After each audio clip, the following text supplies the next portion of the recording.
Bonjour, I have returned with another video.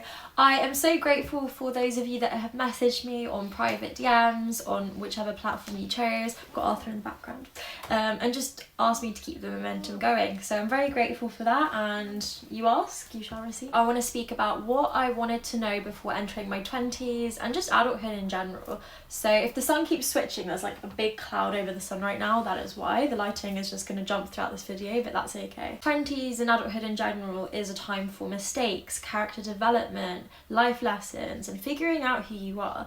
But naturally, there are some things that I would have told myself that I know now if I could go back. And this is exactly what they are. Whoa, the sun's just gone, whoo, come out. I did warn you about the cloud. But the first thing that I wanted to speak about was not everyone is meant to be in your life, and that is okay. So this reflects every aspect, from friendships to colleagues to romantic relationships. At the end of the day, we all love the idea of having a happily ever after, and when we do get into a relationship, for most of us at least, we enter it with the sincere belief and desire that it's going to work out long term, and when it doesn't, it can be very heartbreaking. Likewise, the same for friendships. Nonetheless, one thing that I've learned is that as everyone takes their own path in life, it's natural and healthy to outgrow people. That's not to say that anyone was necessarily bad, but for example, I had children younger than my friends, so that meant that the trajectory and course of my life shifted very quickly and went into a much more responsible era. I have friends that still go clubbing and enjoy that. That's not to say that I judge them or I don't love them any less than I did before. It's just a case that our life paths are very different now. I have some friends that have gone travelling and moved abroad. I moved to a coastal area, and that's not to say that my friends that stayed in London are not my friends anymore. It's just a case that we're not as close because we don't have the ability to see each other as frequently as we did. However, when we do meet, it's great, we have a great catch up, but the only difference really is the fact that if previously we could have been like, oh, I've got a free hour, why don't we go grab a coffee? We can't do that anymore just because of the distance. Friends that work in finance, they're not going to appreciate the friends that work in personal training. The dynamics are very different. That's not to say we don't all love each other and the friendships that we had growing up failed. It's just the fact that our life has moved into different courses. And that's okay, and you will outgrow people. Likewise, romantic relationships. I really love this podcast that I listened to where they discussed how sometimes you need to realise that in relationships you need to be growing together, and if someone stagnates and the other one's still growing, that will be a failed relationship just because you need to be committed to growing together. But it's not a bad thing, and I think when you go into life with that acceptance, everything becomes so much more feasible and you don't take things as personally as you might have otherwise. I'm here like, woo, the sun is really radiating my face right now, so I'm like, I chose to be very relaxed with makeup today just because I was feeling a certain pressure to wear more makeup than I kind of naturally would. Fake eyelashes, I love everything to do with makeup. I think it's a really fun way to just explore your creativity and use your face as a canvas. But that being said, I feel that recently I started kind of getting almost a bit too reliant on makeup. So whenever that happens, I take a step back and I'm like, right, I'm just going to not wear makeup and remember that it's completely okay to be without it. Just because there's so many pressures from society to look a certain way that I want to make sure that I am comfortable in my natural self and don't feel a certain reliance or addiction to makeup. But yeah, I kind of also like this ring. So I'm really excited about really fun jewellery pieces. This is a floral one, it's got like a little bead on it. But I just love floral things. Anything that's like flowery and girly, I just really feel that it connects with me. I've always been very delicate with my jewellery choices. But that was a diversion, then we're going to go back to the video. So my next point that I wanted to speak about was love should not be draining. So for me, if I went into my 20s realising that love doesn't need to be this crazy, passionate, novel-worthy story, then I probably would have avoided and stayed away or just walked away from a toxic relationship earlier than I did. We get sold this idea about passion, love, romance, and we often misconstrue that in our heads and excuse toxicity, but love should not be draining. If it's consistently draining, it's not meant to be for you. I mean, having kids is consistently draining, but that's a different type of love, isn't it? It's a very different type of love. Honestly, Arthur, you're so cute, aren't you? Oh, I'm gonna have to breastfeed Arthur, so sorry for anyone, but it is a human right to breastfeed and there's nothing wrong with it. It should not be sexualized or put in a different way. It's just a baby eating food. But so the next point for me is that self-worth is not measured by how many people like you or how much people like you. I think growing up, especially in schools, there's this sort of environment where everyone's competing with each other, trying to get the best mark. And obviously popularity contests are a thing. So a lot of us are left to go into adulthood with this ingrained idea about popularity being somewhat important. And I think there's an element of needing to be likeable to succeed in this world. I'm not going to take away from that. If you listen to business podcasts, anyone that's made success in business, likability is a very extremely important factor in how you'll do a business, how you'll make friends in life. But that being said, if you get too wound up in the idea of everyone liking you, you are not living life for yourself. You need to make sure that first and foremost, you like yourself as an individual, and everything else will fall into place. Your tribe will find you. You're not going to fit in a crowd of people that smoke weed every day if you're all about going out and doing nature hikes, and that's not something they resonate with. So in that crowd, you're not going to be liked very much if you sit there and go, but that's not good for your health.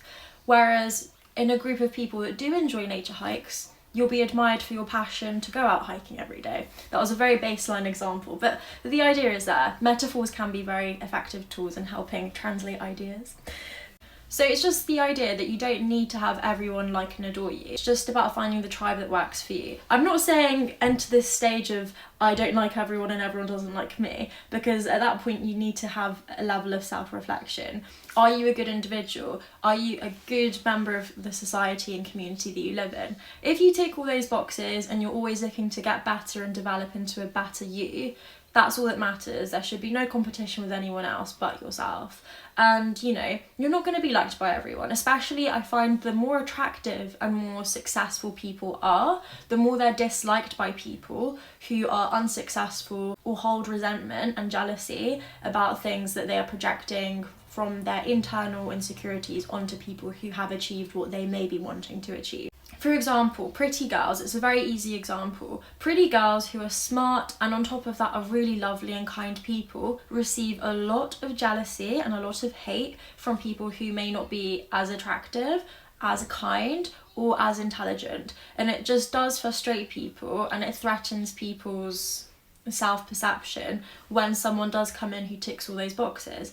However, if you evaluate this from a kind of bird's eye point of view, why would someone be so jealous or hateful? It's coming from their insecurities, from their projections of what they wish to be doing with themselves. Because when someone is secure in themselves, you don't feel the necessity to judge other people. In fact, you're encouraging other people's success because you know how happy it makes you, and you're not going to be pushing other people down. For example, millionaires, I've seen so many successful business people and they never push someone down who's trying to make their way. They're not gonna go and make fun of someone who wants to build a business and go, oh, that's a silly idea, it's not going to work, because they know what it took for them to get there. And it is a case of trial and error. You need to try. If you don't try, you won't ever know. I had to switch sides, so anyone that's not familiar to breastfeeding or has not witnessed it very much, if you have one baby, you need to switch between two sides regularly to keep the flow equal in both sides or as equal. I first had twins, so my experience was actually combi feeding, so I would have one on each and then swap them the next feed. But with one baby, you do need to keep switching. So, you know, if you see a mum breastfeeding, just let her mind her business. She's feeding a baby. So to finish off finalise the last point that I was making is that, you know, seeking validation is exhausting and it's not going to be a healthy mechanism or sustainable for you to achieve happiness in this life. Ooh. Arthur's received his milk and he's like, I'm full now, thank you, goodbye. So the next point is financial freedom. Financial freedom does equal a lot more feasibility in this life. Whether we like it or not, money does have a very significant part to play in life. I'm not saying that your whole motive in life needs to be money or that you need to try and be the world's wealthiest individual, but you do need to get comfortable with looking at what you're spending, making a budget, and analysing what money goes where, and also trying to achieve a level of financial independence. You will thank yourself later. Oh, hi Arthur. For myself, I had the twins at age 20 and I decided to go to university. With myself not having the biggest budget, I really had to make sure that everything that I was doing was calculated, and because I did that, I allowed myself the liberty to have a little bit of space to A, give the children some extra nice activities, and then B, nurture my own needs and kind of hobbies. So that's been really helpful, just to sit there and analyse where my money's going, because I've noticed a lot of my friends will sit there and almost be scared to look at where their money's going. They've got an approximate idea, and I'm guilty of this too. For a long time I had an approximate idea of what my budget was, and I'd be careful on where I spent it, but I never really sat down to analyse and really make an in-depth conclusion about where my money was going, what I was doing with it, how much I needed. I just had a rough estimate of what I was doing and hoped for the best, which is not the most sustainable way of handling life. But when you sit there and you get comfortable with money and you're not scared of what you're spending, and you just look at it as a statistic almost, you remove that personal factor to it and go, okay, this is what I need every month, this is what I want to do, this is how much I need. You really allow yourself to flow into being independent financially, and this will be a lifelong skill. There's so many people that end up in relationships or stuck in relationships because they're financially limited. For example, I've got a friend whose parents are split up, but they still live together because they are not able to rent independently. So it's just one of those things that you really should try and put yourself in the best position. Not everyone's going to be able to become the world's wealthiest individual, and that's okay, but you need to allow yourself some space just to breathe and know where your money's going and not be scared of it. I've noticed a lot of people are scared of looking at their bank accounts and just looking at where their money's going. Maybe they had a naughty night out and spent way too much buying drinks with their friends, but it's better to be aware of your money spending habits than to sit there and be dependent on every paycheck, not knowing where your money's going. And this one especially is so important for abuse survivors. No one goes into a relationship assuming they're going to end up in a toxic dynamic. And this goes for both males and females. However, statistically, it's predominantly females that end up in situations where they're limited or stuck in a relationship because they are financially controlled or coerced by their partner. You know, it's so important to have something of your own. Have an education so that, God forbid, you know, you wanted to be a stay-at-home mum but things went wrong and you were in an abusive dynamic, you were able to go back to a career that would support you and your children. That's not to say that plan for the worst every day. You know, live life comfortably, but take steps just to create a safety blanket. It's so important that everyone has that ability to look after themselves. Financial independence isn't about counting pennies and being Scrooge and not enjoying your life. You know, you've got one life, live it. You want to go travel the world, you know, plan it, budget, save up for it, and then do it. Don't sit there and save up for years. I know that I've got a lot of friends from Eastern Europe where their families would save up lifelong savings, and then because of certain financial issues that occurred, especially in Russia, they woke up one day and all of it was gone. So, you know, there needs to be a healthy relationship with money, and if you accomplish that, I'm still on my journey of learning about it. It's all about just developing a healthy relationship with money, not being scared of it, and allowing yourself the ability to realise what's important to you. A lot of the time people will look at money and go, I want money. But why do you want money? It's what money can give you, whether that's travel, whether that's security for your children, whether that's education. It doesn't really matter. Everyone's got their own vision of what they want to do with money. But it's not about having loads of money in the bank account and going, I'm going to count all my coins every day. It's about what it allows you to access. I'm just feeding Arthur, so look at those cows. Oh. But ultimately, just deduce what's important to you. Some people really want to save up for a house. Other people really want to go travelling. Deduce what really inspires you in this lifetime to go out and what you want to achieve. Lots of people love the idea of having a beautiful home that they can raise their family in. So if that's your number one priority, make a plan for that. If number one priority is going out and exploring every country you could possibly visit and want to visit, then make a plan for that. We don't really get taught about this in school very much, and you know, unless you've got family members that are very proactive or there's a history in your family about healthy financial relationships, it's something you're going to have to go out of your way to learn yourself. My choice of not wearing mascara is very prominent. They look very blonde. Yeah. Sun's back. So, I love the sunshine. It just makes me so happy. Although I don't think without makeup it's doing me very, very good favours. I'll stay in this bit. But I do love the sun. But the next point and kind of final big point I wanted to make was that healing is not linear.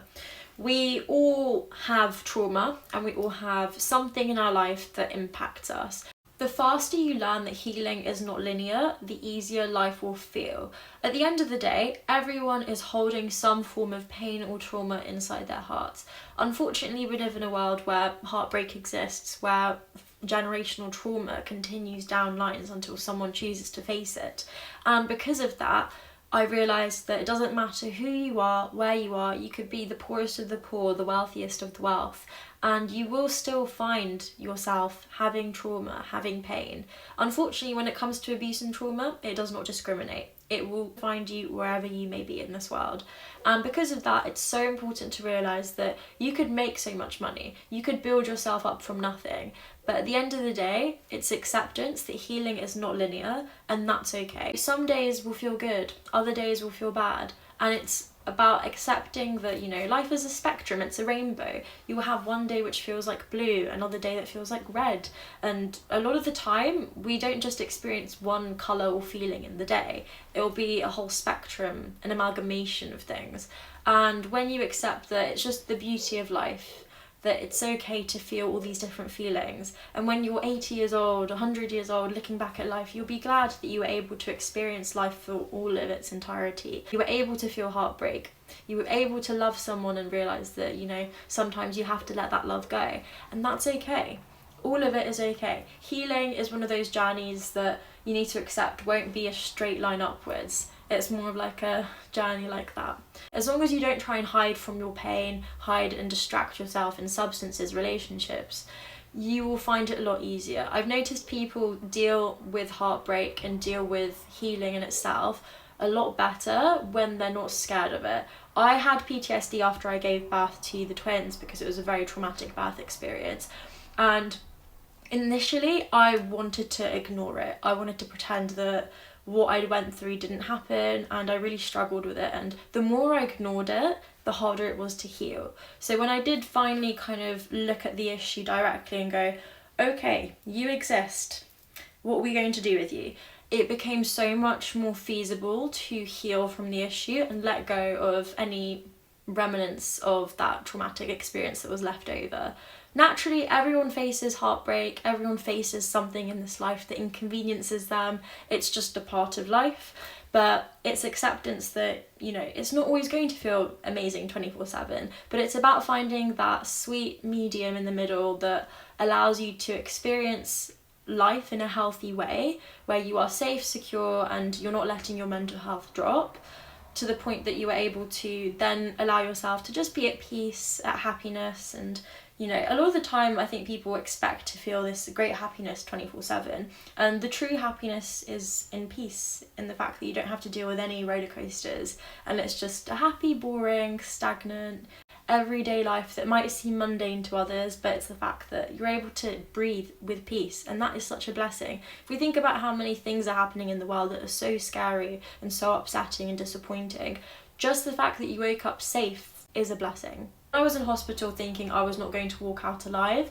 Every other minor problem I was facing, whether that was an overcharged phone bill, something that really did seem to stress me out entering adulthood, but I wasn't able to do the contrast. It's a very humbling experience to realise that, you know, life will always have problems, but as long as you have your health, you have safety, you have a roof over your head, you're able to find food to eat, you know, nourish your body, and then on top of that go on a walk and not be worried that you might not come back. These little luxuries are truly what matter. And when you're sat there in a hospital thinking you might not come out again, it's a very humbling experience.